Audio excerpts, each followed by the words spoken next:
Hello everyone and welcome to Friday Football Fever, Week 8 of the regular season, which means we are approaching the end, but we had some huge district matchups with playoff implications all over the place tonight. We start, as always, with our USF Sarasota Manatee Game of the Week. Cardinal Mooney at ODA in a three-team district.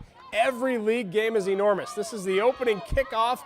Sean Morris taking it up the left, 50-plus yards. That's the start of a huge night for Mooney. Reese Vita, the all-time leading passer in yardage for Cardinal Mooney in just 2.5 years. That's why. 25-yard touchdown to Blair Perry, 7-0. Next Mooney possession, a run up the middle stopped by Christian McCarthy of the Thunder, but not much defense out of ODA on this night. Same Mooney possession. Vita hands off to Bryce Williams. That's a touchdown there. You're sensing a theme. A lot of Mooney offense, not much out of the ODA defense. This is Jazz Monaghan, 20 yards. He's in for a touchdown there. 21-0 Cougars at that point. ODA possession. Thunder finally gets something going. Austin Hoppy passes to Colby Ward. Great catch there, and the run after the catch almost into the end zone before he's taken down inside the 10-yard line there. ODA trying to find the end zone, trying to get something on the board. Not going to happen here. Hoppy picked off by Nate Maxim. He's going the distance up the sidelines. It's a pick six, 36-0 at that point. Cardinal Mooney wins with a running clock second half, 64-0. Kelsey Kern joins me now. Kelsey was at this game in the first half anyway. A running half second quarter, not what we expected maybe. Yeah, not quite. Cardinal Mooney was tough right out of the gates. 50-yard return off that kickoff. Yep. Reese Vita, a huge night for him. I know he had a ridiculous amount of yards just in the first half. Just in the first half, he had 180 passing yards alone. Yep.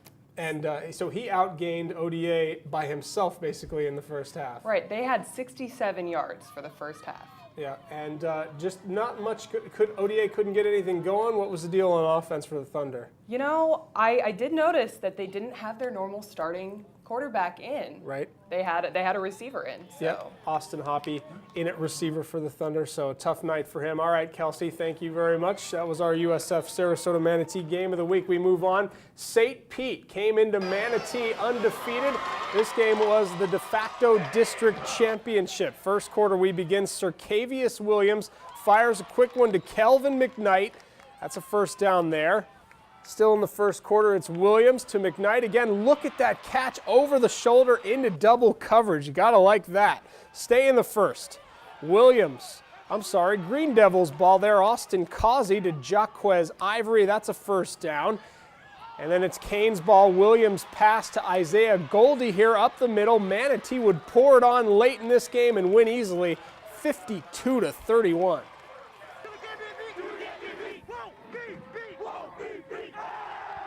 Oh yeah, Northport pumped up. A loss for either Sarasota or Northport knocks them out of playoff contention. First quarter, Bobcats ball. Matthew LaRoche, that's the opening score of this game at Sarasota.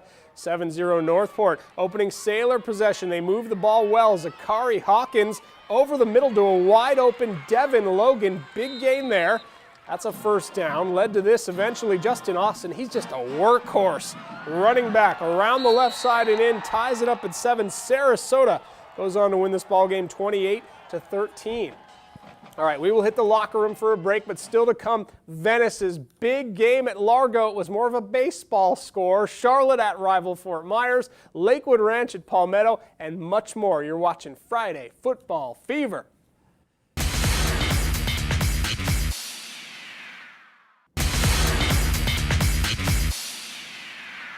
All right, welcome back. Let's just jump right back into the action. Palmetto 1-4 overall, but that one win was in district play.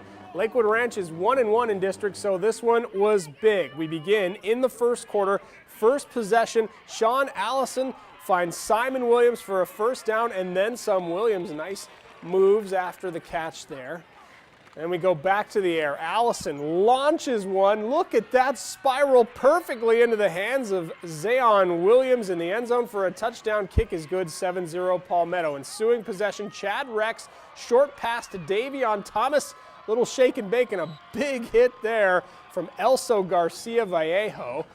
This time it's Grant Weissman in at QB for Lakewood Ranch. Hands off to Justin Fisher. Looks like he found something, but not much.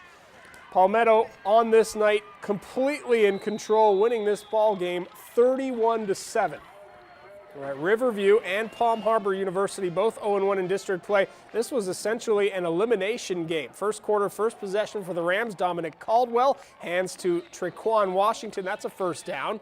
Led to this. Caldwell going to go back to pass, finds Nick Suter in the end zone. I promise you he caught it there. He's in the quarter. That's a touchdown. 7-0 Riverview. So we're in the second quarter now. Rams in the red zone. They hit pay dirt. Tyler O'Keefe quickly into the end zone. But Palm Harbor came back to win this ball game in a shootout, 42-41.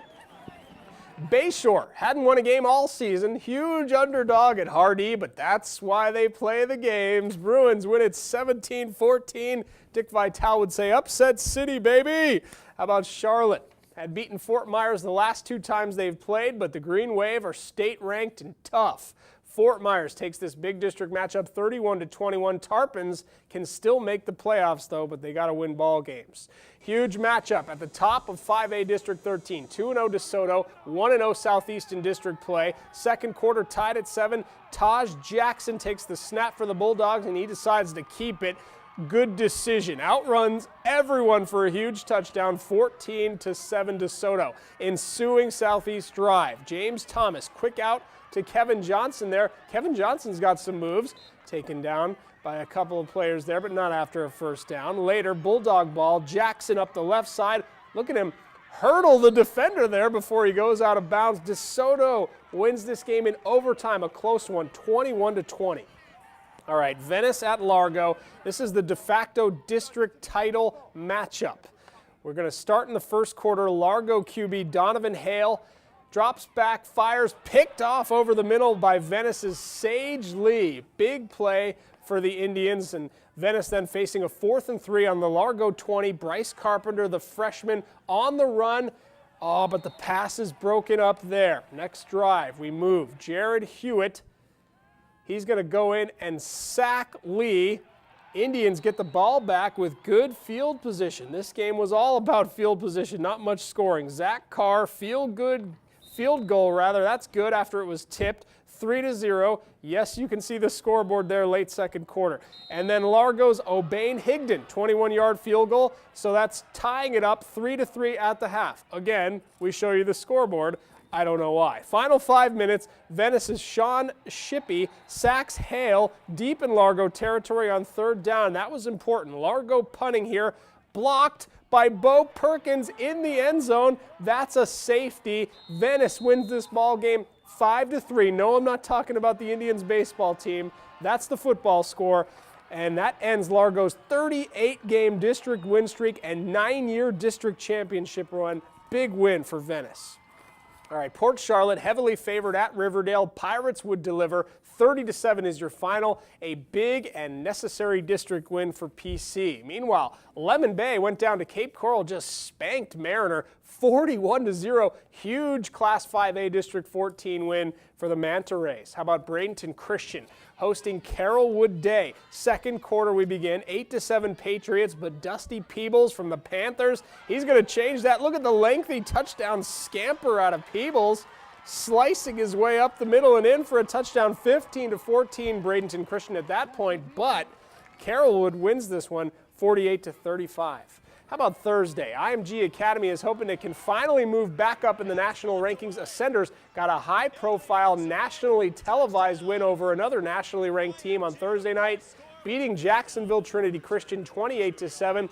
IMG scored on a punt block recovery for a TD, a fumble scoop and score out of Savion Smith, his 6th non-traditional touchdown this season. Pretty impressive. All right, coming up, we will chat about the games with Doug Miles. You're watching Friday Football Fever.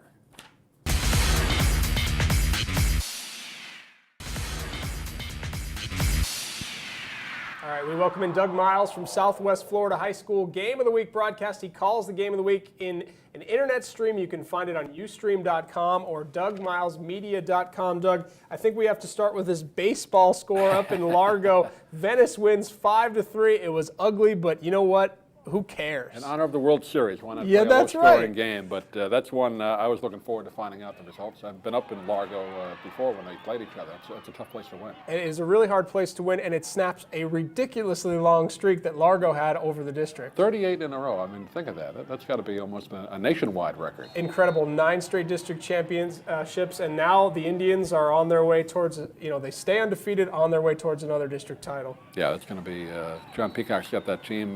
They win ugly and they win easily sometimes. Yeah, So. bottom line is they win. Meanwhile, Manatee, really a struggle tonight against St. Petersburg. A good team, obviously, but man, the Hurricanes started slow, had to really pour it on at the end to win 52-31. Yeah, I caught some of that game after my game on the radio. Johnny Lang with a late touchdown to kind of put that game out of reach, but that was a tough battle for Manatee tonight. It's going to be interesting to see how deep of a run do you think Manatee can make, because they've been relatively inconsistent this year. Yeah, last year people thought they'd go all the way and they lost in the first round of the playoffs, so you never know. Maybe the opposite this year. How about Palm Harbor University and Riverview? Rams lose a shootout, and unfortunately, that's it for Riverview's chances of getting into the playoffs. Puts them 0-2 in the district. Very tough at that point to have anything happen for you there. But they need to win. 1 point loss, very tough to take. They need to win and a lot of help. All right, that's it for Week 8 of the high school football season.